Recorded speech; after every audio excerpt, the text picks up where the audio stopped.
పరమశివుణ్ణి పూజించి తీరాలి. ఏమండి, శ్రీ మహావిష్ణువుని పూజించకూడదా? పలికించు విభుండు రామభద్రుండట అన్నారు కదా, ఏం రామచంద్రమూర్తిని పూజించకూడదా? కృష్ణుణ్ణి పూజించకూడదా?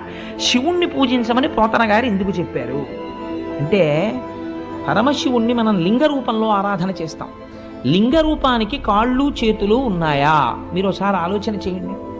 కాళ్ళు చేతులు ఉన్నటువంటి ఒక గొప్ప మూర్తి ముందు మీరు కూర్చుంటే మీ మనస్సు తెలిసో తెలియకో దాని యందు మగ్నమవుతుంది.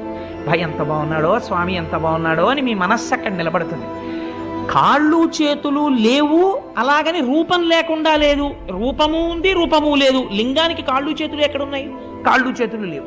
పోనీ అసలు రూపం లేదంటావా? ఏదో ఒక రూపం ఉంది శివలింగానికి. కాబట్టి ఇప్పుడు ఏమైంది? రూపము లేదు, రూపమున్నది. అరూపరూపి.